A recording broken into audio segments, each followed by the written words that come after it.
Hi, folks.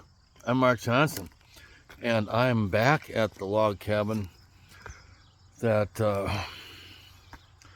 I was at last week in Green Isle, and they've got almost all the siding off the outside of it, so we can really see what it consists of. And I was right about some things and wrong about a few things, but overall, I think the condition of the cabin is excellent um, for being 1880s or something like that.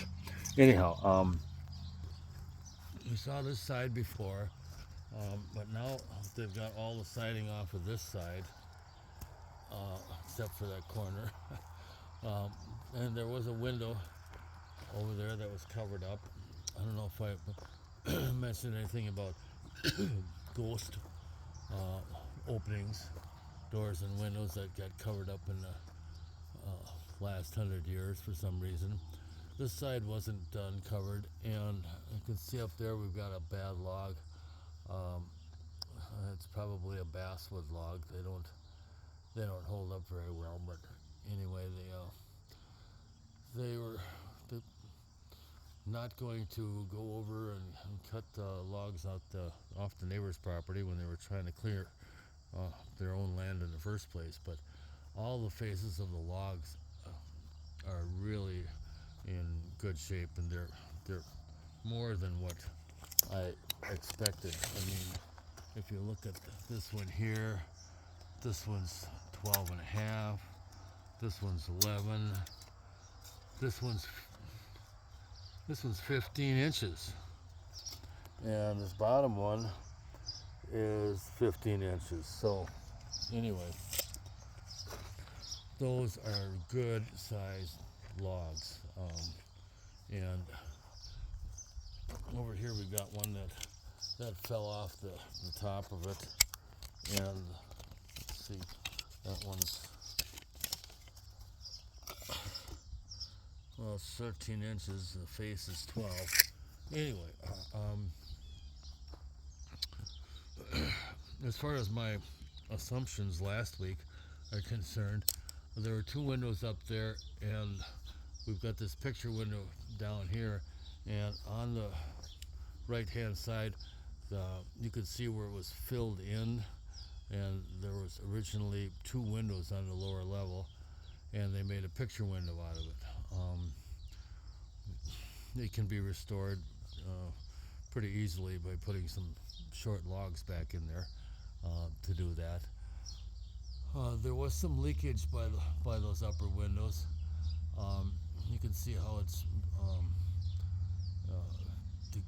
rotted out the top log in that area, and there's another big opening there, just like down here. And I don't know if that was because they had a heater in there. I mean, like a fuel oil heater or something. But anyway, apparently they got sick of chopping wood. Over on this side is where I was um, kind of disappointed, because the section between this door opening here, which goes down into the basement, was a common wall with an addition that they built later. And besides taking out the doorway, they took out the logs from this door down to that door. And that can be uh, those can be replaced, but they also could serve your needs if you decide to put an addition on this side the same way that they did years and years ago. Um, there was a second floor addition on this side also, which is why we've got this doorway up on the upper level. And the log that was up here, actually two logs are up there. They're laying on the trailer over here. They're in good condition. But anyway, that's just the way these buildings have kind of evolved from what they were originally to what they needed to be as time went on and families grew and times changed.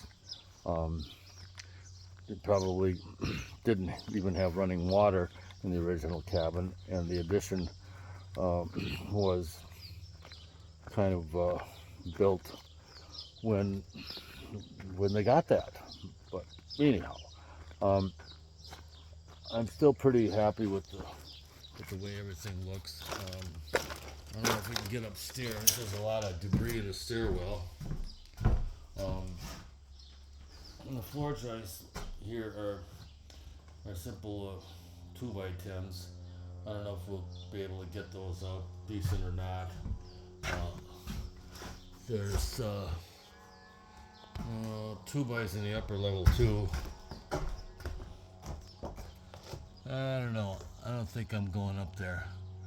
I got a good look at that last time, but here you can see this common wall area between the old log cabin and the new addition, where they just decided to take out more logs so they could do electrical work and things like that.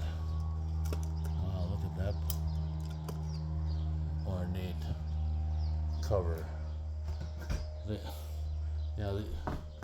put the outlets up at a little bit higher level than what we're used to, because I think they just followed the course, the gap in the logs. Over here they got them down where they belong. But anyhow, I'm going to measure up the building so I can draw up some sort of a plan. And with that, I'm also going to mark the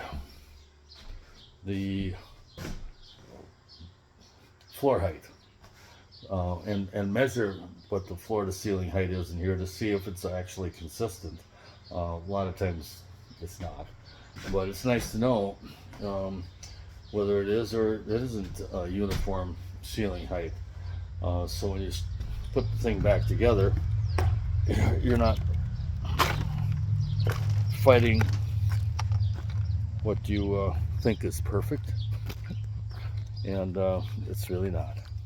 So anyway, that is that's the video for the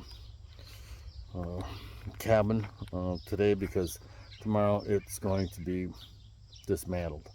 It'll be tagged, and all the logs will be bundled up, and there's going to be nails left in them. They're not cleaning it up like a person would who's going to build it. Otherwise it would be a lot more expensive. So anyway, you don't want to look at me. Here's the last look at the at the logs. I've also got pictures, and the yeah, it's got, this little cabin's got four doors in it, which is more than what most people need unless an addition is planned.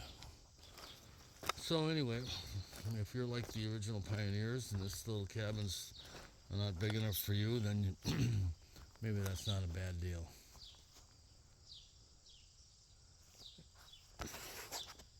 All right, folks, I got to start measuring. I'm going to lose sunlight here pretty soon. Thanks for watching, and let me know if you know anybody who wants to buy a log cabin, because there's not a lot left of these.